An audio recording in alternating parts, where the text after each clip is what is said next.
بسم اللہ الرحمن الرحیم قل اعوذ برب الفلق من شر ما خلق ومن شر غاسق اذا وقب ومن شر النفاثات في العقد ومن شر حاسد اذا حسد بسم اللہ الرحمن الرحیم قل اعوذ برب الناس ملک الناس الہ الناس من شر الوسواس الخناس الذي يوسوس في صدور الناس من الجنة والناس صدق اللہ العظیم سبحانک لا علم لنا الا ما علمتنا انک انت العلیم الحکیم رب اشرح لی صدری ویسر لی امری واحلل عقدۃ من لسانی یفقہوا قولی۔ پناہ مانگتا ہوں میں اللہ تعالیٰ کی شیطان مردود سے، شروع کرتا ہوں میں اللہ کے نام سے جو بڑا مہربان نہایت رحم والا ہے۔ آپ کہہ دیجئے کہ میں پناہ میں آیا صبح کے پروردگار کی، ہر چیز کی بدی سے جو اس نے بنائی، اور اندھیرے کی بدی سے جب کہ وہ سمٹ آئے، اور ان عورتوں کی بدی سے جو گرہوں میں پھونک مارتی، اور بدی سے برا چاہنے والے کی جب وہ حسد کرے۔ شروع کرتا ہوں میں اللہ کے نام سے جو بڑا مہربان نہایت رحم والا ہے۔ آپ کہہ دیجئے کہ میں پناہ میں آیا لوگوں کے پروردگار کی، لوگوں کے بادشاہ کی، لوگوں کے معبود کی، وسوسہ پیدا کرنے والے کے شر سے جو پیچھے ہٹ جائے، جو لوگوں کے دلوں میں وسوسہ پیدا کرتا ہے، جنوں میں سے بھی اور انسانوں میں سے بھی۔ میں نے 2 سورتوں کی تلاوت کی ہے۔ بہت پہلے تکمیل درس قرآن ہو جاتا، اور کچھ لوگوں کا کہنا یہ تھا کہ سر پر الیکشن ہے، ایک اچھا پروگرام کریں گے جس سے ہمیں الیکشن میں فائدہ ہوگا۔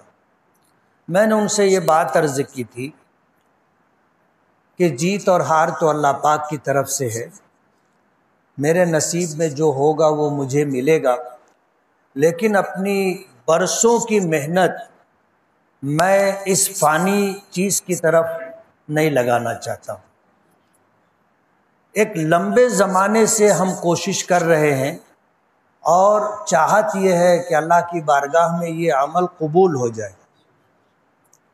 لوگوں کے مشورے کو ہم نے رد کر دیا اور یہ فیصلہ کیا کہ اب آہستہ آہستہ ہمیں آگے بڑھنا ہے، اور الیکشن کے بعد تکمیل درس قرآن کا پروگرام کریں گے۔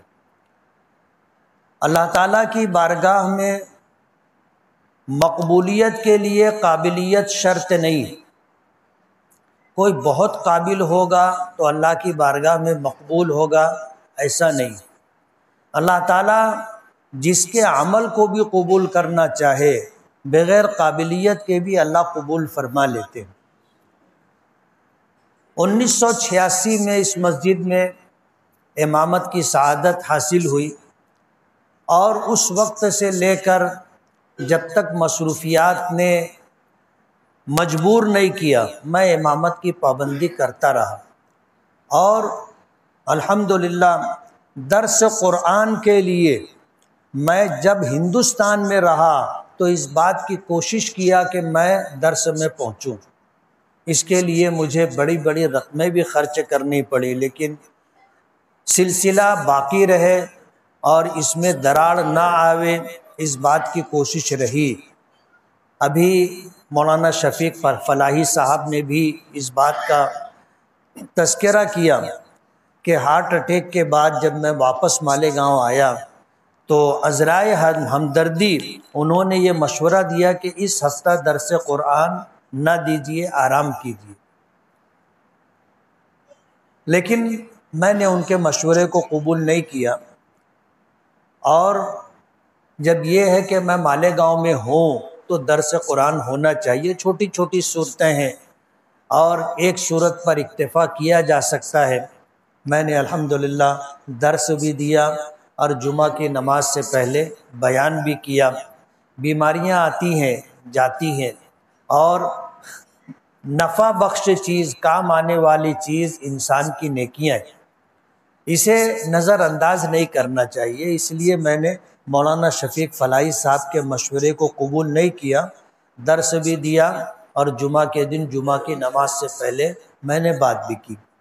یہ دو صورتیں جس کی میں نے تلاوت کی ہے، سورہ فلق اور سورہ ناس، نزول کے اعتبار سے مکی، اور آپ اس بات کو جانتے ہیں جو لوگ پابندی سے درس قرآن میں شریک ہوتے ہیں کہ ہجرت سے پہلے نبی کریم صلی اللہ علیہ وسلم پر جن آیتوں کا اور سورتوں کا نزول ہوا وہ مکی کہلاتی ہیں، اور ہجرت کے بعد مدینہ منورہ پہنچنے کے بعد آپ پر جن آیتوں کا اور سورتوں کا نزول ہوا وہ مدنی کہلاتی ہیں۔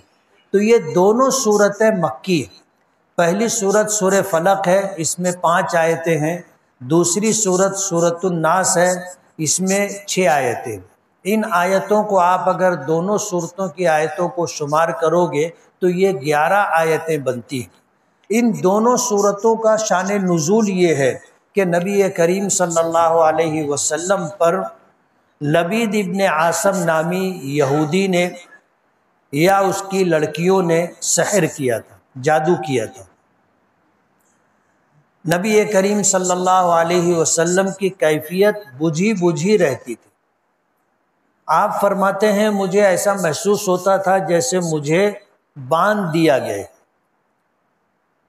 اور کبھی ایسا خیال آتا تھا کہ کوئی کام میں نے کیا تھا اور یہ خیال آتا تھا کہ میں نے کیا نہیں۔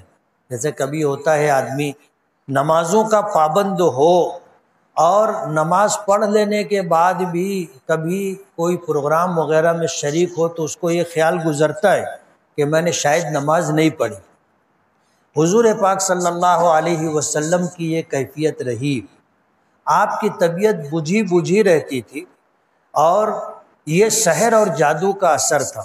حضرت عائشہ رضی اللہ تعالی عنہا کی روایت امام بخاری رحمۃ اللہ علیہ نے بخاری شریف میں بیان کی ہے کہ اللہ کے رسول صلی اللہ علیہ وسلم اس کیفیت کے ساتھ دن گزارتے رہے، اور ایک دن آپ نے خواب دیکھا، اور اس خواب میں یہ دیکھا کہ 2 فرشتے آئے، ایک فرشتہ آپ کے سرہانے بیٹھا ہے اور دوسرا فرشتہ پیر کی طرف بیٹھا ہے۔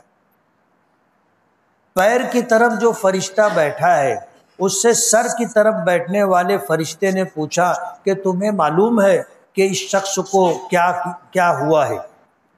تو پیر کی طرف جو فرشتہ بیٹھا ہوا تھا اس نے لا علمی کا اظہار کیا کہ مجھے معلوم نہیں۔ تو سر کی طرف جو فرشتہ بیٹھا ہوا تھا اس نے کہا کہ ھذا مطبوب، کہ یہ وہ شخص ہے جس پر سحر کیا گیا، جادو کیا گیا۔ پھر پوچھا تمہیں معلوم ہے کس چیز پر جادو کیا گیا ہے؟ تو اس فرشتے نے جو پیر کی طرف بیٹھا ہوا تھا اس نے جواب دیا کہ نہیں مجھے معلوم نہیں۔ تو سر کی طرف جو فرشتہ بیٹھا ہوا تھا اس نے کہا کہ کنگھی اور کنگھی کے چند دندانوں میں سحر کیا گیا ہے، اور اسے کھجور کے خوشے کے اوپر جو پرت ہوتی ہے، جو چھال ہوتی ہے، اس میں لپیٹ کر کے بیر ذی اروان میں ایک پتھر کے نیچے دفن کیا گیا۔ نبی کریم صلی اللہ علیہ وسلم جب خواب سے بیدار ہوئے تو صحابہ کرام کے سامنے اس خواب کا تذکرہ کیا، اور صحابہ کرام کے ساتھ آپ اس کنویں پر تشریف لے گئے جس کنویں میں آپ کے کنگھی کے دندانوں پر سحر کر کے دفن کیا گیا تھا۔ آپ وہاں پہنچے اور صحابہ کرام میں سے کچھ لوگ تھے جن کو حکم دیا گیا وہ کنویں میں اترے، اور اتر کر کے ایک پتھر تھا اسے ہٹایا، تو اس پتھر کے نیچے کھجور کے خوشے کے اوپر جو چھلکا ہوتا ہے وہ نکلا، وہ لے کر کے اوپر آئے۔ جب نبی کریم صلی اللہ علیہ وسلم نے اسے کھولا تو اس میں تانت میں 11 گرہیں لگی ہوئی تھیں، اور ہر گرہ میں ایک سوئی تھی، اور کنگھی کے کچھ دندانے تھے۔ نبی کریم صلی اللہ علیہ وسلم نے جب ان چیزوں کو دیکھا تو حضرت جبرائیل تشریف لائے، اور یہ 2 صورتیں وحی کی شکل میں لے کر حاضر خدمت ہوئے۔ شارحین لکھتے ہیں کہ جب حضرت جبرائیل نے سورہ فلق اور سورہ ناس کی تلاوت شروع کی کہ قل اعوذ برب الفلق، تو ایک گرہ کھل گئی۔ جب دوسری آیت پڑھی من شر ما خلق، تو دوسری گرہ کھل گئی۔ جب تیسری آیت پڑھی ومن شر غاسق اذا وقب، تو تیسری گرہ کھل گئی۔ اور جب چوتھی آیت پڑھی ومن شر النفاثات فی العقد، تو چوتھی گرہ کھل گئی۔ اور جب 5ویں آیت پڑھی ومن شر حاسد اذا حسد، تو 5ویں گرہ کھلی۔ اسی طرح 6ٹھی آیت پڑھی قل اعوذ برب الناس، تو 6ٹھی گرہ کھلی، اور ملک الناس تو 7ویں گرہ کھلی، الہ الناس 8ویں گرہ کھلی، من شر الوسواس الخناس تو 9ویں گرہ کھلی، الذی یوسوس فی صدور الناس 10ویں گرہ کھلی، من الجنۃ والناس تو 11ویں گرہ کھلی۔ حضور پاک صلی اللہ علیہ وسلم فرماتے ہیں کہ جب 11 کی 11 گرہیں کھل گئی تو مجھے ایسا لگا جیسے میں بندھا ہوا تھا، اب آزاد ہو گیا، اور حضور پر جو کیفیت طاری رہتی تھی بجھے بجھے رہنے کی، وہ کیفیت ختم ہو گئی، آپ کی طبیعت میں نشاط آ گیا۔ یہ 2 صورتوں کا شان نزول ہے یہ کہ اللہ کے نبی صلی اللہ علیہ وسلم پر سحر کیا گیا تھا، جادو کیا گیا تھا، جس کے ازالے کے لیے اللہ پاک نے یہ دونوں صورتیں نازل فرمائی۔ 11 آیتیں ہیں، دفع سحر کے لیے، رد سحر کے لیے سب سے بہترین اور مجرب عمل ہے۔ میں نے مالیگاؤں میں ایک شخص کے متعلق سنا، لوگوں نے مجھے بتایا کہ اس کے گھر مغرب کی نماز کے بعد دم کروانے والوں کی لائن لگی رہتی، اور جو لوگ وہاں پر اپنے بچوں کو دم کرواتے ہیں، بچوں کو اللہ صحت عطا کرتا ہے، شفا مل جاتی ہے۔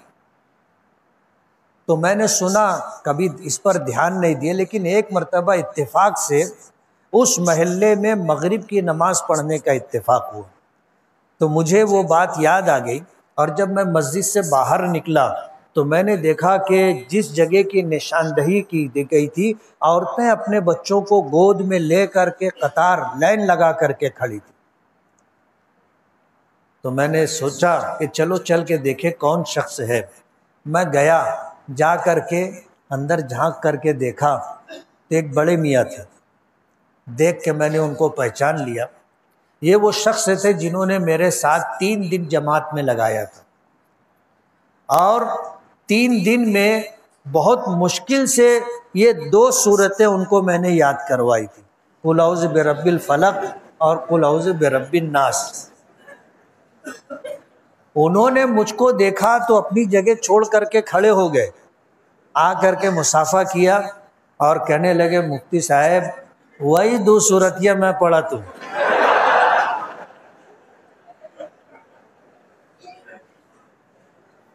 آپ اندازہ کر سکتے ہیں کہ نبی کریم صلی اللہ علیہ وسلم پر جب لبید ابن عاصم یہودی نے یا اس کی بیٹیوں نے سحر کیا تھا، اللہ کے رسول صلی اللہ علیہ وسلم بھی متاثر ہو گئے تھے۔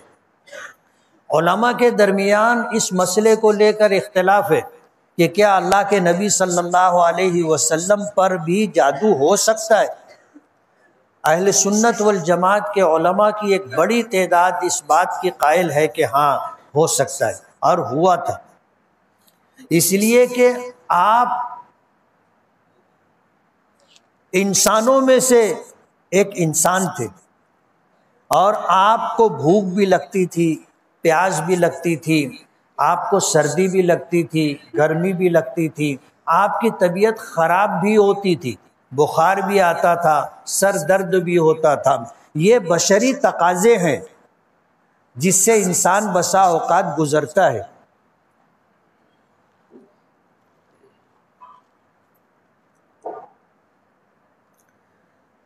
تو حضور پاک صلی اللہ علیہ وسلم پر سحر کیا گیا تھا اور آپ اس کے اثرات سے متاثر ہو گئے تھے۔ خود نبی کریم صلی اللہ علیہ وسلم نے اس بات کو بیان کیا، اور حضرت امام بخاری رحمۃ اللہ علیہ نے اپنی کتاب بخاری شریف میں اس روایت کو ذکر کیا۔ حضرت عائشہ رضی اللہ تعالی عنہا اس کی راویہ ہے۔ تو یہ دو صورتیں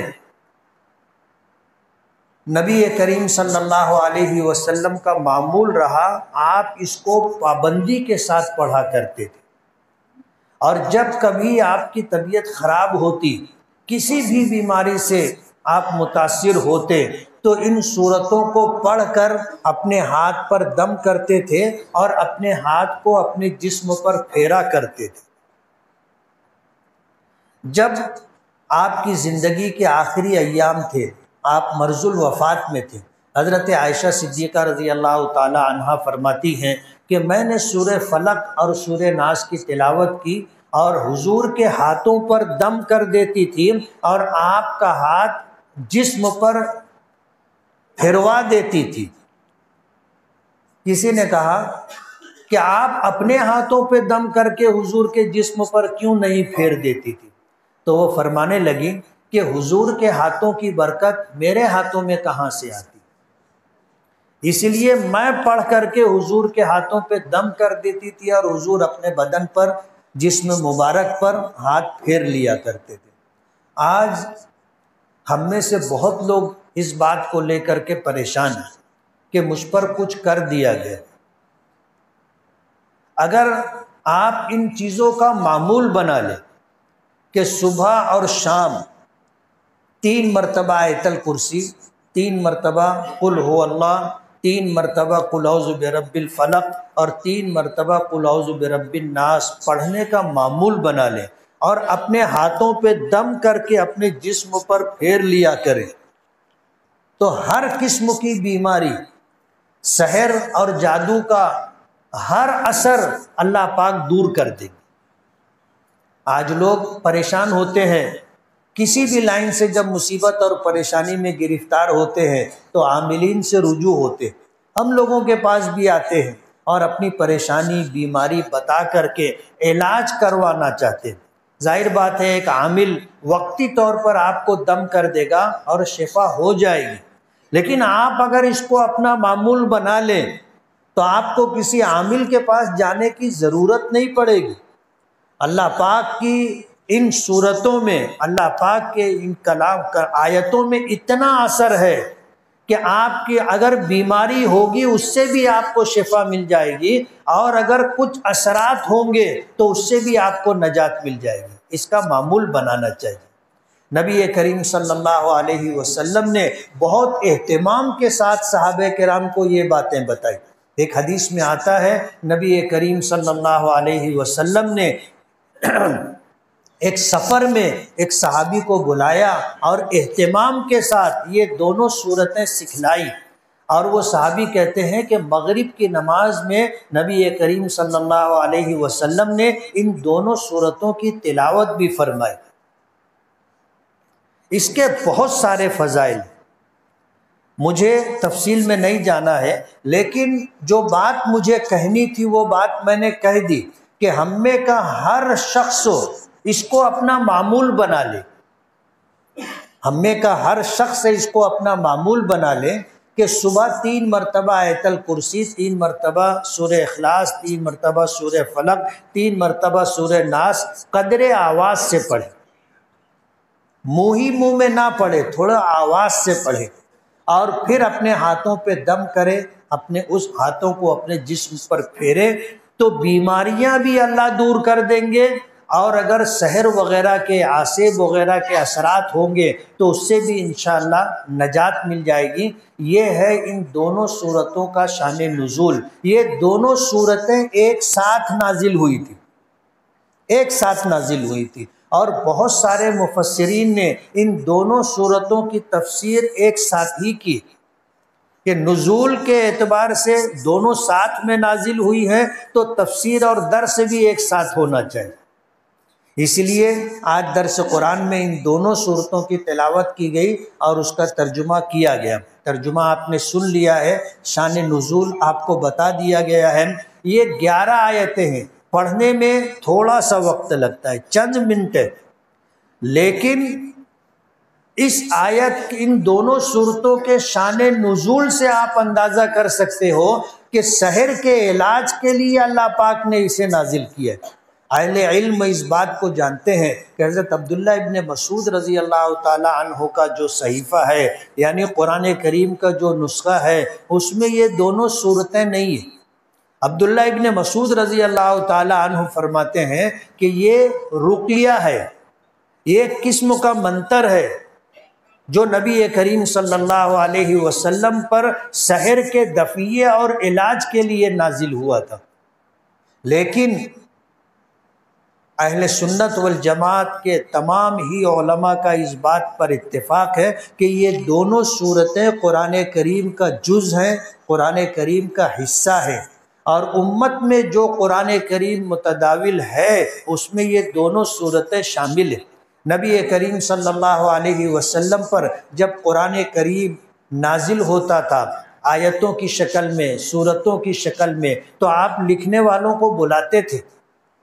صحابہ کرام میں کچھ لوگ تھے جو قرآن کریم لکھنا جانتے تھے، ان کو بلا کر کے کہتے تھے کہ ابھی مجھ پر یہ آیتیں یا یہ صورت نازل ہوئی ہے، اسے لکھ لو۔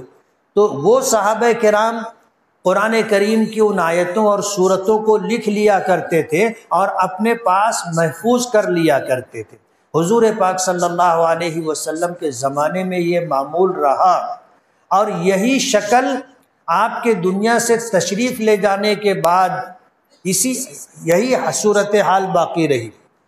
جب غزوہ موتا کا مارکہ غزوہ یرموک کا مارکہ پیش آیا، جس میں بہت سارے صحابہ کرام شہید ہو گئے جو حافظ تھے، تو حضرت عمر فاروق رضی اللہ تعالی عنہ نے حضرت ابو بکر صدیق رضی اللہ تعالی عنہ سے گزارش کی، درخواست کی کہ اگر اسی طرح اور کچھ جنگیں ہو گئی تو قرآن کریم کا ایک بہت بڑا حصہ ضائع ہو جائے گا۔ قرآن کریم کو ایک جگہ جمع کر لیا جائے، اکٹھا کر لیا جائے، الگ الگ لوگوں کے پاس قرآن کریم لکھا ہوا ہے، وہ قرآن کریم جن کے پاس لکھا ہوا ہے منگوا کر کے اسے اکٹھا کیا جائے۔ حضرت ابو بکر صدیق رضی اللہ تعالی عنہ نے جواب دیا کہ جو کام میرے آقا جناب رسول اللہ صلی اللہ علیہ وسلم نے نہیں کیا، ابو بکر کیسے کر سکتا ہے؟ لیکن حضرت عمر اصرار کرتے رہے، بار بار تقاضا کرتے رہے۔ حضرت عمر فاروق رضی اللہ تعالی عنہ کے بار بار تقاضا کرنے پر حضرت ابو بکر صدیق فرماتے ہیں کہ اللہ نے میرے سینے کو کھول دیا، شرح صدر عطا کر دیا، اور میں اس بات سے متفق ہو گیا کہ قرآن کریم کو اس طرح دو دفتیوں کے درمیان اکٹھا کر لینا چاہیے۔ اس زمانے میں جن جن لوگوں کے پاس قرآن کریم لکھا ہوا تھا، حکم دیا گیا کہ وہ ان صورتوں اور آیات کو جو ان کے پاس لکھی ہوئی ہیں لے کر کے آئے، اور آ کر کے اس پر دو گواہ بھی پیش کریں کہ نبی کریم صلی اللہ علیہ وسلم پر جب یہ آیت یا یہ صورت نازل ہوئی تھی تو آپ نے مجھے بلوایا تھا اور لکھنے کا حکم دیا تھا، تو جس وقت حضور کے حکم کے مطابق میں نے ان آیتوں اور صورتوں کو لکھا تو یہ دو آدمی گواہ کے طور پر موجود تھے۔ اس طرح ایک ٹیم بنائی گئی، چند افراد پر مشتمل ایک کمیٹی بنائی گئی جو قرآن کریم کے سلسلے میں قاری یعنی بہترین قرآن پڑھنے والے اور قرآن کریم کا بہترین علم رکھنے والے شمار کیے جاتے تھے۔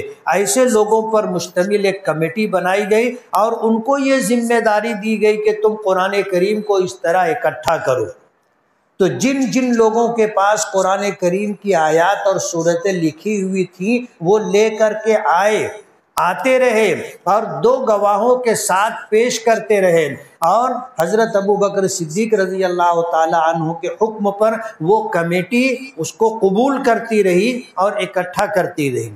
قرآن کریم کے حافظ بہت تھے، لیکن صرف کسی کے حفظ پر اعتماد نہیں کیا گیا، کسی کے حفظ پر اعتماد نہیں کیا گیا۔ حالانکہ جو ٹیم بنائی گئی تھی، جو کمیٹی چند افراد پر مشتمل تشکیل دی گئی تھی، وہ سب حافظ قرآن تھے، سب کو قرآن یاد تھا۔ جب یہ آیات صورتیں لائی جاتی تھی تو انہیں پتا ہوتا تھا کہ یہ قرآن کریم کی آیات اور صورتیں ہیں، لیکن ضابطہ تھا کہ دو گواہ ضروری ہیں، اور دو گواہوں کے ساتھ قرآن کریم کی آیات اور صورتوں کو قبول کیا جاتا رہا اور اکٹھا کیا جاتا رہا۔ نبی کریم صلی اللہ علیہ وسلم نے اپنے زمانے میں ہی جب کوئی آیت نازل ہوتی تھی تو فرماتے تھے کہ اس کو فلاں صورت میں فلاں آیت کے بعد اس آیت کو لکھا جائے، رکھا جائے۔ اسی طرح صورتوں کے سلسلے میں بھی آپ نے احکامات دیے کہ فلاں یہ اس نمبر پر اس صورت کو رکھا جائے۔ علماء لکھتے ہیں کہ حضور کی طرف سے جو یہ ہدایات دی گئی تھی، یہ قرآن کریم اسی ہدایت کے مطابق مرتب کیا گیا۔ یہ جو صورت ہے سورہ فلق، یہ 20 نمبر کی صورت ہے، اور سورہ ناس 21 نمبر کی صورت ہے، یعنی نزول کے اعتبار سے یہ 20ویں اور 21ویں نمبر پر ہے، لیکن نبی کریم صلی اللہ علیہ وسلم نے جو ترتیب بتائی تھی اس ترتیب کے مطابق یہ قرآن کریم کی 113ویں اور 114ویں صورت ہے، اور قرآن کریم سورہ ناس پر مکمل ہوا۔ حضرت ابو بکر صدیق رضی اللہ تعالی عنہ نے جب قرآن کریم اس طرح مرتب کروا لیا تو وہ قرآن کریم حضرت ابو بکر صدیق کے پاس رہا۔ پھر یہی قرآن ان کے دنیا سے تشریف لے جانے کے بعد حضرت عمر فاروق رضی اللہ تعالی عنہ کے پاس رہا، اور پھر وہی قرآن حضرت عمر فاروق رضی اللہ تعالی عنہ کی شہادت کے بعد ان کی بیٹی ام المومنین حضرت حفصہ رضی اللہ تعالی عنہ کے پاس رہا، اور پھر ان کے دنیا سے جانے کے بعد حضرت عثمان غنی رضی اللہ تعالی عنہ جب خلیفہ بنے اور اسلام مکہ اور مدینے سے نکل کر دور دراز علاقوں تک پہنچا، تو ان علاقوں تک پہنچنے کے بعد قرآن کریم کی تلاوت کے سلسلے میں اختلافات ہونے لگے، اس لیے کہ قرآن کریم صرف ایک حروف پر نازل نہیں ہوا ہے۔ انزل القرآن علی 7 احرف، امام بخاری رحمۃ اللہ علیہ نے بخاری شریف میں یہ روایت ذکر کی ہے کہ قرآن کریم 7 حروف پر نازل ہوا ہے، جس کو قرأت سبع کہتے۔ ہم لوگ قرآن کریم جو پڑھتے ہیں یہ ایک روایت ہے، یہ ایک روایت ہے، امام حفص کی ایک روایت ہے، اور ہر قرات کی 2 روایتیں، ایسے 14 روایتیں ہیں اور 7 قراتیں ہیں جس پر قرآن کریم نازل کیا گیا۔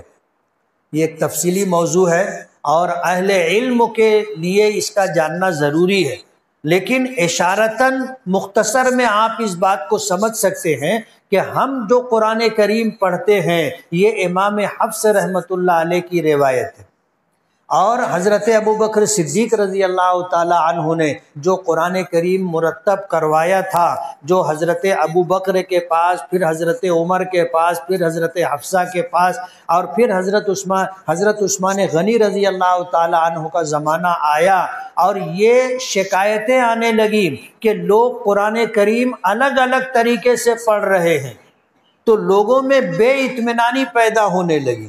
خود حضرت عمر فاروق رضی اللہ تعالیٰ عنہ فرماتے ہیں کہ میں نے نبی کریم صلی اللہ علیہ وسلم سے قرآن کریم کو پڑھا تھا، تو جن آیتوں کو میں نے آپ سے سنا تھا، جیسے سنا تھا، میں نے ایک صحابی کو اس سے ہٹ کر دوسرے طریقے پر پڑھتا ہوا سنا، تو میں نے ایک چادر نکالی اپنی چادر اپنے جسم سے اتاری اور ان کی گردن میں ڈالی اور لپیٹ کر میں لے کر کے حضور کی خدمت میں لایا اور بتانے لگا کہ آپ نے جیسا مجھے قرآن کریم پڑھایا ہے یہ اس سے الگ طریقے پر پڑھ رہے ہیں۔ تو نبی کریم صلی اللہ علیہ وسلم نے حضرت عمر فاروق رضی اللہ تعالی عنہ سے کہا کہ تم پڑھو۔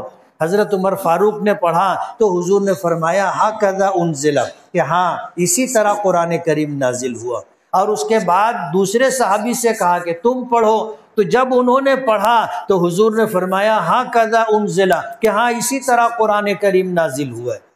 اور پھر حضور نے فرمایا کہ انزل القرآن علی سبعۃ احرف، مجھے جو بات اس واقعے کو سنا کر کے بتانا ہے کہ حضرت عثمان غنی رضی اللہ تعالی عنہ نے اس شکایت کو ختم کرنے کے لیے حضرت حفصہ رضی اللہ تعالی عنہ کے پاس جو قرآن کریم لکھا ہوا حضرت ابو بکر کے زمانے کا تھا وہ قرآن کریم منگوایا، اور وہ قرآن کریم منگوا کر کے اسی کو سامنے رکھ کر 7 نسخے قرآن کریم کے لکھوائے، اور وہ نسخے دور دراز علاقوں میں بھیجوائے، اور فرمایا کہ اسی نسخے کے مطابق قرآن کریم کی تلاوت کرنا۔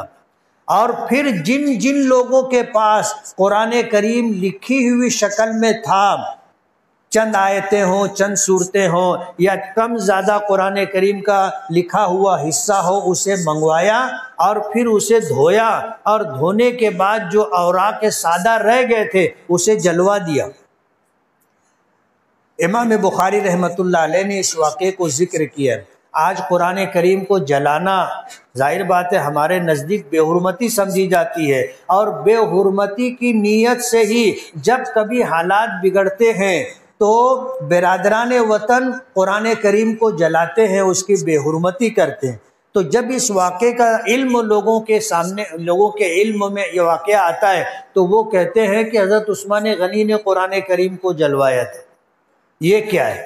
تو میں اس بات کو بتانا چاہتا ہوں کہ حضرت عثمان غنی رضی اللہ تعالی عنہ نے جو کام کیا تھا وہ صحابہ کرام کے مشورے سے کیا تھا، اور قرآن کریم کے ان اوراق کو جمع کر کے اگر ہڈیوں پر لکھا تھا وہ منگوایا، کھجور کی پتوں پر لکھا تھا، چھال پر لکھا تھا وہ منگوایا، اور جس طرح بھی جس کے پاس لکھا ہوا تھا منگوایا، اسے دھویا، اور دھونے کے بعد پھر اسے جلا دیا گیا تاکہ بالکلیہ وہ چیز ختم ہو جائے اور قرآن کریم کو لے کر کے امت میں کوئی اختلاف باقی نہ رہے۔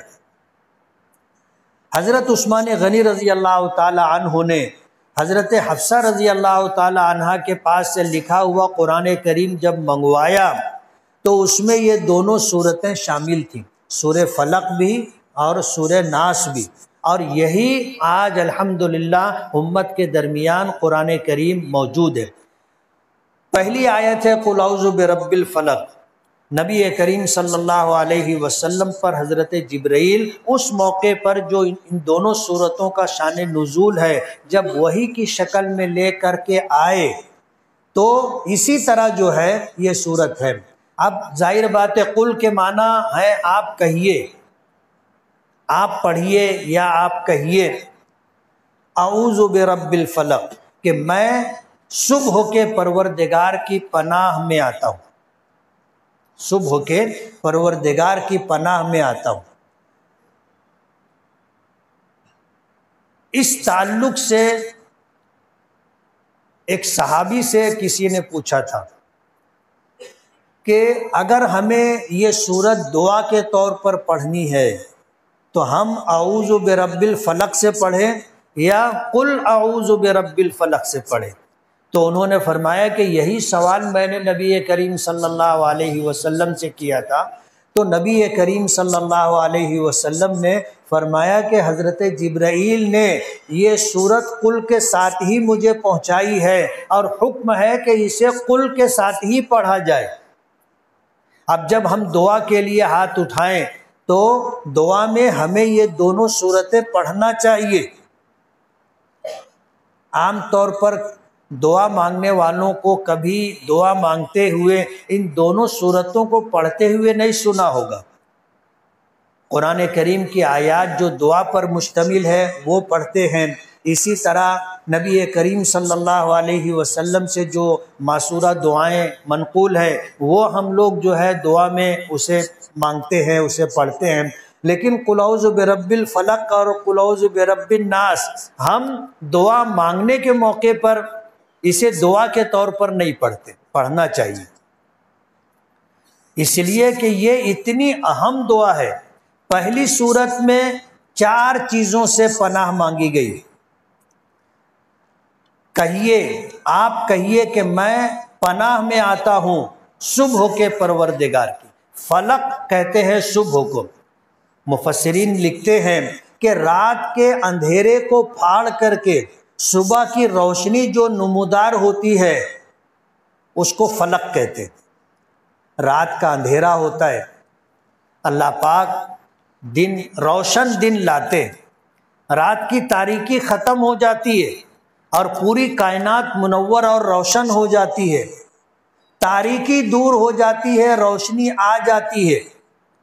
نبی کریم صلی اللہ علیہ وسلم کی جو بجھی کیفیت تھی اللہ پاک نے اسے ختم کر دیا، اور آپ کی طبیعت میں نشاط اور فرحت پیدا ہو گئی، اور جو آپ محسوس کرتے تھے کہ میں بندھا ہوا ہوں، اللہ پاک نے اس کیفیت کو جب ختم کیا تو آپ نے خود فرمایا کہ مجھے ایسا محسوس ہوتا ہے کہ میں پہلے بندھا ہوا تھا اب آزاد ہو گیا۔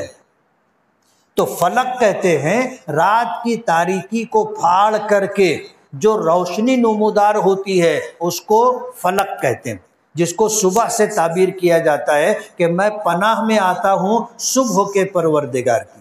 ان دونوں صورتوں میں اللہ تعالیٰ کے اس میں ذاتی کو ذکر نہیں کیا، لفظ اللہ ان دونوں صورتوں میں نہیں ہے، بلکہ اللہ تعالیٰ کے صفاتی نام کو ذکر کیا ہے، جیسے رب ہے، یہ اللہ تعالیٰ کا صفاتی نام ہے۔ پروردگار اس پوری کائنات کو پالنے والا، پالنہار، اس پوری کائنات کی ایک ایک مخلوق کی ہر ضرورت پوری کرنے والا اللہ ہے، اور اس کام کو ربوبیت کہا جاتا ہے کہ اس پوری کائنات میں جتنی بھی مخلوقات ہیں ان کی جتنی ضرورت ہے سب اللہ پاک پوری کرتے ہیں، اور جو اس صفت سے متصف ہو اس کو رب کہا جاتا ہے۔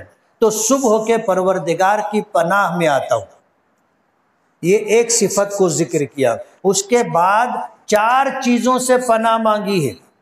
من شر ما خلق،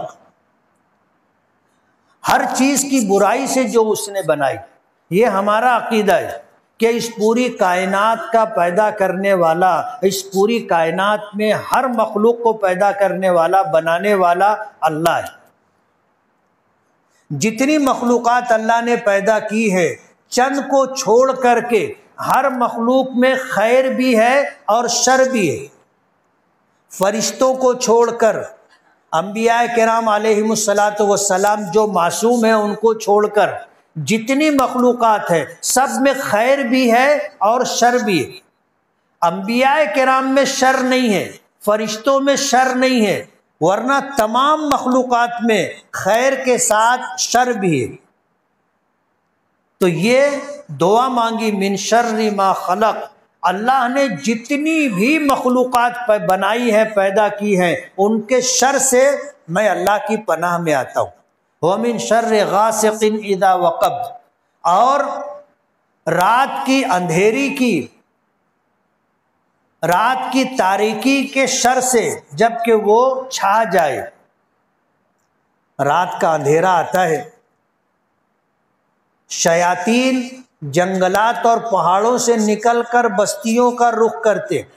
حدیث پاک میں آتا ہے جب سورج ڈوبتا ہے اور اندھیرا جب چھا جاتا ہے تو جنات و شیاطین جن کے رہنے کی جگہ جنگلات اور پہاڑ ہیں وہ وہاں سے نکلتے ہیں، بستیوں میں آتے، اور جن کے گھر کے دروازے کھلے ہوتے ہیں وہ گھروں میں داخل ہو جاتے اور رات ہمارے گھروں میں گزارتے،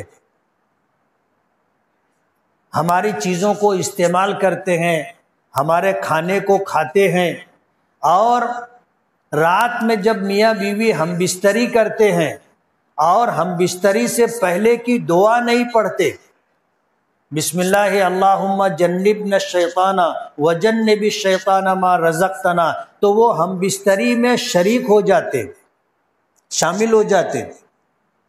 شارحین نے لکھا ہے کہ مرد کے عضو مخصوص پر شیطان لپٹ جاتا ہے، اور مرد جب ہم بستری کرتا ہے تو شیطان بھی اس سے لذت لیتا ہے۔ آج اس مجلس میں بالغ مرد بڑی تعداد میں ہیں، ہماری مائیں اور بہنیں بھی آئی ہیں۔ بظاہر اس طرح کی بات عموماً نہیں کی جاتی، لیکن یہ ضروری ہے، اس کا جاننا ضروری ہے اور اس پر عمل کرنا ضروری ہے۔ پرانے لوگوں سے آپ نے سنا ہوگا، ہمارے جو بڑے بوڑھے ہوتے تھے، جب کسی کی اولاد، کسی کا بیٹا بیٹی بہت زیادہ سرکشی پر آ جائے تو وہ کہتے تھے کہ یہ بغیر بسم اللہ کا ہے، کہتے تھے، ہم نے خود سنا ہے۔ یہ اسی طرف اشارہ ہے۔ یہ جنات و شیاطین جب جنگلوں سے اور پہاڑوں سے بستیوں کا رخ کرتے ہیں تو جن کے دروازے کھلے ہوتے ہیں گھر کے، وہ گھر میں داخل ہو جاتے ہیں۔ کمال پورے کے ایک صاحب آئے، آ کر کہنے لگے، رات میں مفتی صاحب میری آنکھ کھلی تو میں نے دیکھا کہ 2 آدمی چولہے کے پاس بیٹھے ہیں اور کھانا نکال کر کے کھا رہے ہیں۔ میں نے دیکھا تو دروازہ بند تھا۔ اب میں حیران ہو گیا کہ میرے گھر میں یہ 2 آدمی کہاں سے آ گئے، تو ہمت کر کے میں نے اپنی بیوی کو ہلایا تو تھوڑی سی آواز ہوئی، انہوں نے میری طرف دیکھا، اٹھے اور نہانی میں چلے گئے۔ نہانی سمجھتے نا، میں مادری میں بول رہا ہوں، نہانی میں چلے گئے۔ تھوڑی دیر ہم میاں بیوی انتظار کرتے رہے، پھر ہمت کر کے میں اٹھا اور لائٹ جلایا، اور لائٹ جلا کر کے جا کے ڈرتے ڈرتے نہانی میں جھانکا تو کوئی نہیں تھا۔ وہ دونوں میاں بیوی خوفزدہ ہو گئے۔ وہ شوہر میرے پاس آیا اور آ کر کے کہنے لگا کہ ایسا ایسا میں نے دیکھا، تو اب چل کے بندش کر دو۔ میں نے کہا بندش کا عمل تو میں تجھے بتا دیتا ہوں، تو کر لینا۔ بولے کیا؟ میں نے کہا جب مغرب کا وقت ہونے لگے، سورج ڈوبنے کا وقت ہو، تو اس وقت بسم اللہ پڑھ کے دروازہ بند کر دینا۔ اگر تو بسم اللہ پڑھ کے دروازہ بند کر دے گا تو جنگلات اور پہاڑوں سے جو جنات و شیاطین بستی کا رخ کرتے ہیں، وہ جب آئیں گے تو دروازہ بند پائیں گے، اور یہ دروازہ اللہ کا نام لے کر کے بسم اللہ پڑھ کے بند کیا گیا ہے، اس گھر میں ان کو ٹھکانہ نہیں ملے گا۔ ورنہ اگر دروازہ بند نہ کیا جائے تو وہ داخل ہو جاتے، اور یہ اتفاق کی بات ہے کہ تو دیکھ لیا اور وہ دکھ گئے، ورنہ وہ دکھتے نہیں ہیں لیکن رہتے ہیں گھر میں، داخل ہو جاتے ہیں، بلکہ وہ دروازے پر کھڑے ہو جاتے ہیں۔ ان کے جو جنات و شیاطین جنگلات سے آتے ہیں، جانے لگتے ہوئے بولے ادھر آ جا، اندر اس کو بھی بلا لیتے ہیں، اس کو بھی بلا لیتے ہیں۔ حدیث پاک میں آتا ہے، نبی کریم صلی اللہ علیہ وسلم نے فرمایا کہ جب سورج غروب ہونے کا وقت ہو، مغرب کا وقت ہو، تو اپنے بچوں کو لے کر گھر کے باہر مت پھرو۔ یہ جنات و شیاطین کے آنے جانے کا وقت ہے، کہیں یہ بچہ اس کی لپیٹ میں نہ آ جاوے۔ آپ نے تاکید کی، اس لیے شام کا وقت ہو تو اپنے بچوں کو لے کر گلی محلے میں نہیں پھرنا چاہیے، اس کا بھی اہتمام کرنا چاہیے۔ تو جتنی مخلوقات اللہ نے پیدا کی ہے، کچھ مخلوق کو چھوڑ کر ہر مخلوق میں خیر بھی ہے اور شر بھی ہے۔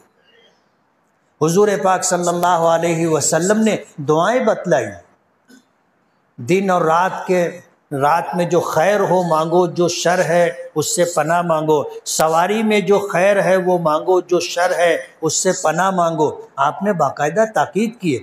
تو اللہ نے جو مخلوقات پیدا کی ہیں، انسانوں کے علاوہ جتنی مخلوقات ہیں، ان تمام مخلوقات کے اندر یہ دونوں بات ہوتی ہے، خیر بھی اور شر بھی۔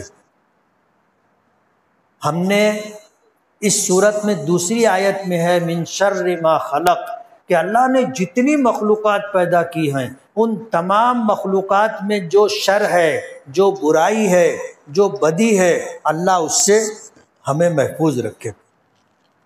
وَمِن شَرِّ غَاسِقٍ إِذَا وَقَبَ، اور رات کا اندھیرا، رات کا اندھیرا جب اندھیرا ہوتا ہے تو جنات و شیاطین بھی آتے ہیں، اور حشرات الارض، کیڑے مکوڑے، یہ بھی اپنی بلوں سے نکل کر کے باہر آ جاتے۔ اور اندھیرے میں جب چلتا ہے آدمی تو اسے نظر نہیں آتا کہ آگے گڑھا ہے یا آگے کوئی موذی جانور ہے، اسے پتہ نہیں ہوتا، اور اندھیرے میں تکلیف سے دوچار ہونے کا اندیشہ ہوتا ہے۔ اس لیے رات جب چھا جائے تو اس کے شر سے پناہ مانگی ہے۔ وَمِن شَرِّ النَّفَّاثَاتِ فِي الْعُقَدِ، اور اسی طرح پھونک مارنے والیاں، یا اگر نفوس اس کا موصوف ہے تو اس کا مطلب یہ ہے کہ جادو کرنے والے، ٹونا کرنے والے مرد اور عورتیں، ان کے شر سے میں اب صبح کے پروردگار کی پناہ لیتا ہوں۔ وَمِن شَرِّ النَّفَّاثَاتِ فِي الْعُقَدِ، عقد عقدۃ کی جمع ہے جس کو گانٹھ کہتے ہیں، گرہ کہتے ہیں۔ دیکھا ہوگا گنڈا جس کو کہتے ہیں، کہ کچھ پڑھ کر کے گرہ لگائی جاتی ہے اور پھر اس کو ٹائٹ کر دیا جاتا ہے۔ حضور پاک صلی اللہ علیہ وسلم پر جو سحر کیا گیا تھا وہ اسی طرح تانت میں گرہ لگا کر کے، گانٹھ لگا کر کے آپ پر جادو کیا گیا تھا، تو اس سے پناہ مانگی۔ مردوں کے مقابلے میں عورتیں زیادہ سحر کرنے میں پیش ہیں۔ لبید ابن عاصم کی بیٹیوں نے نبی کریم صلی اللہ علیہ وسلم پر جادو کیا تھا، اور حضور کا ایک خادم تھا جو حضور کی خدمت میں رہتا تھا، اس کو ورغلا کر کے، بہلا پھسلا کر کے اس سے یہ چیزیں منگوائی تھی حضور کے گھر سے، آپ کی کنگھی کے دندانے، اور پھر اس کے اوپر سحر کیا گیا تھا۔ تو سحر کرنے والیاں جو دم پھونک مارتی ہیں، گرہ لگاتی ہیں ان کے شر سے۔ وَمِن شَرِّ حَاسِدٍ إِذَا حَسَدَ، حسد کرنے والے جب حسد کرنے لگیں تو ان کے شر سے۔ چار چیزوں سے پناہ مانگی ہے، من شر ما خلق، اللہ کی تمام مخلوقات کے شر سے، اور دوسری چیز اندھیری رات کے شر سے جب وہ چھا جائے، اس پہ شرط ہے اذا وقب، جب وہ چھا جائے۔ اسی طرح وَمِن شَرِّ النَّفَّاثَاتِ فِي الْعُقَدِ، اس میں شرط نہیں ہے، پھونک مارنے والیاں جو پھونک مارتی ہیں گرہ میں، ان کے شر سے۔ اور چوتھی چیز ہے وَمِن شَرِّ حَاسِدٍ إِذَا حَسَدَ، جب حسد کرنے والے حسد کرنے لگے تو ان کے شر سے۔ حسد کہتے ہیں کسی کے پاس کسی نعمت کو دیکھ کر کے جلنا، اور یہ چاہنا کہ اس کے پاس یہ نعمت نہ رہے، چھن جائے، اس کو حسد کہتے ہیں۔ اور اگر کسی کے پاس ہم نے نعمت دیکھی اور ہم نے اللہ سے دعا کی کہ اللہ یہ نعمت مجھے بھی عطا کر دے، تو اس کو رشک کہتے ہیں، غبطہ کہتے ہیں۔ تو حسد کسی کے پاس نعمت دیکھ کر اس نعمت کے زائل ہو جانے کی، ختم ہو جانے کی چاہت رکھنا حسد ہے۔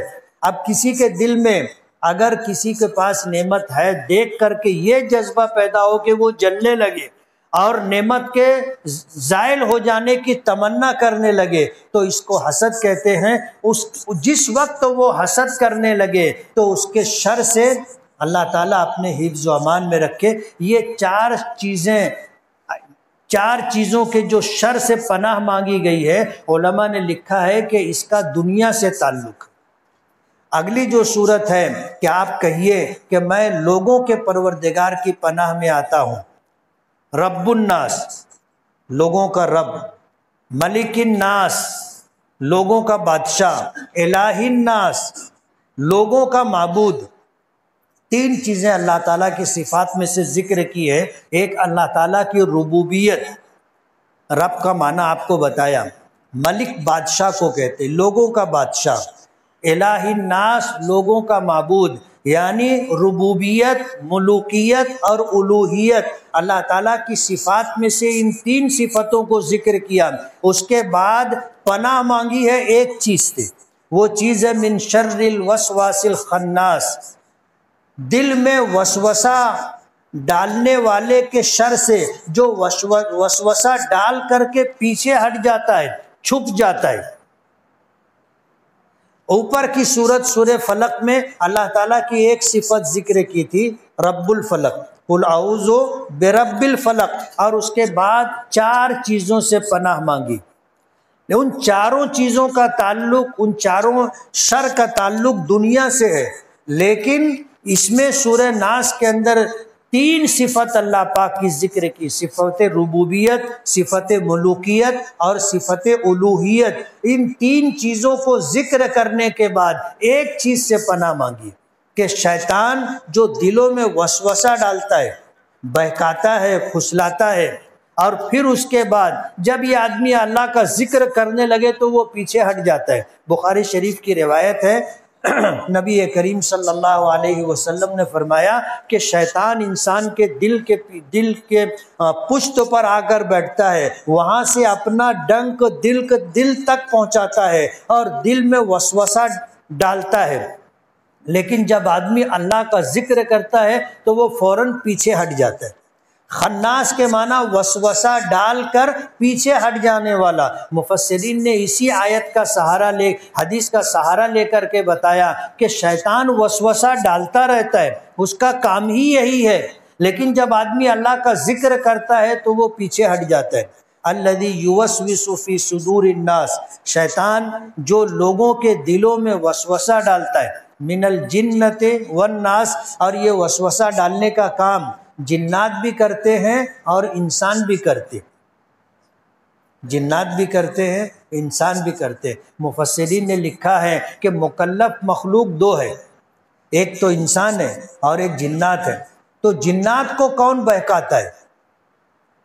جنات بھی مکلف مخلوق ہے، ان کو کون بہکاتا ہے؟ مفسرین نے لکھا ہے کہ ان کو بھی بہکانے والے جنات اور شیاطین ہی ہوتے۔ جنات ان کا کام ہی شروع سے یہی ہے۔ حضرت آدم علیہ نبینا علیہ الصلاۃ والسلام اور حضرت حوا کو ابلیس نے بہکایا تھا، عزازیل اس کا نام ہے، اس نے بہکایا تھا۔ وہاں سے یہ سلسلہ شروع ہے، آج تک ہے اور قیامت تک رہے گا، قیامت تک رہے گا۔ یہ وسوسہ ڈالتا ہے، اور اس شر کا تعلق آدمی کی آخرت سے۔ دنیا میں خیر کا ملنا، دنیا میں شر سے دوچار ہونا، یہ عارضی چیز ہے، اور یہ نقصان اور شر چھوٹا ہے، لیکن اگر کسی کی آخرت خراب ہو گئی اور شیطان کے وسوسے اور بہکاوے میں آ کر کے اگر اس نے اپنی آخرت خراب کر لی تو یہ اس کا بڑا نقصان ہے۔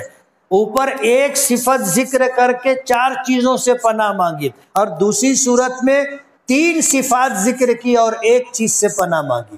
اس لیے یہ بات پیش نظر رہنا چاہیے کہ دنیا میں ملنے والی ساری نعمتیں عارضی، جو حالات آتے ہیں، پریشانی مصیبت، یہ بھی عارضی، یہ ختم ہو جائیں گے۔ اور اللہ تعالیٰ 70 ماہوں سے زیادہ مہربان ہے۔ جب حالات آتے ہیں اور آدمی صبر کر لے، اللہ کے فیصلے پر راضی رہے، اللہ اس مصیبت کو دور کر کے دگنی راحت عطا کرتے ہیں، دگنی راحت عطا کرتے ہیں۔ اس لیے دنیا میں جو حالات پیش آئے، جو مصیبتیں، پریشانیاں، بیماریاں، تنگ دستی، جو کچھ بھی ہے، سب کا علاج ہے یہ دونوں صورتیں۔ جسمانی بیماری ہو اس کا علاج ہے یہ صورتیں، اخروی چیزیں جو ہے شیطان کے بہکاوے میں آ کے آدمی جو بے راہ ہو جاتا ہے اس کا علاج ہے یہ دونوں صورتیں۔ دونوں صورتوں کے بہت فضائل ہیں اور اس پہ بہت تفصیلی گفتگو کی جا سکتی ہے، لیکن رات کے 12 بج گئے ہیں، آپ بھی کافی دیر سے بیٹھے ہیں۔ ہماری مسجد علاقہ غیر میں، یہاں سارے مکانات جو ہے برادران وطن کے، مسلمانوں کا کوئی گھر نہیں۔ وہ بھی سوچ رہے ہوں گے کہ آج باہر کا مائک رات کے 12 بجے تک چل رہا ہے، اس لیے اسی پر اکتفا کرتے ہیں۔ اللہ تعالیٰ کا بے پناہ کرم اور احسان ہے کہ اللہ تعالیٰ نے ایک لمبے عرصے سے یہ خدمت لی۔ دعا ہے کہ اللہ تعالیٰ اس نیکی کو قبول فرما لے۔ اصل چیز اللہ کی بارگاہ میں قبولیت ہے، چھوٹے سے چھوٹا عمل ہو، اگر اللہ قبول کر لے تو وہ نجات کے لیے کافی ہے۔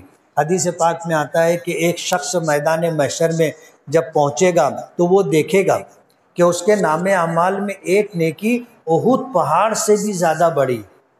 احد پہاڑ کے متعلق آتا ہے کہ یہ 1.5 کلومیٹر چوڑا اور 3.5 کلومیٹر لمبا ہے، اور پہاڑ ہے جس کی اونچائی آپ سمجھ سکتے ہو۔ اگر اونچائی کم ہو تو اسے پہاڑ نہیں ٹیلا کہتے ہیں۔ احد پہاڑ کے برابر نیکی دیکھے گا تو وہ حیران ہو جائے گا، سوچے گا اتنی بڑی نیکی تو میں نے کبھی کی بھی نہیں تھی، یہ نیکی میرے نام اعمال میں کہاں سے آ گئی؟ اس کی حیرانی دور کرنے کے لیے اللہ پاک بتائیں گے کہ ایک کھجور کا دانہ تم نے صدقہ کیا تھا اور اخلاص کے ساتھ صدقہ کیا تھا، اس نیکی کی ہم نے پرورش کی اور آج وہ نیکی اتنی بڑی ہو گئی۔ تم جیسے اپنے گھوڑے کے بچے کی پرورش کرتے ہو تو ہم نے تمہاری اس چھوٹی سی نیکی کی پرورش کی۔ اور بڑے سے بڑا عمل آدمی اگر اخلاص کے ساتھ نہ کرے تو پھر وہ اسے لپیٹ کر کے کرنے والے کے منہ پہ مار دیا جاتا ہے۔ تو دعا ہے کہ اللہ تعالیٰ یہ نیکی قبول فرما لے اور نجات کا ذریعہ بنا دے میرے لیے اور تمام ہی لوگوں کے لیے، اللہ اسے ہدایت کا ذریعہ بنا دے۔ وآخر دعوانا ان الحمد للہ رب العالمین۔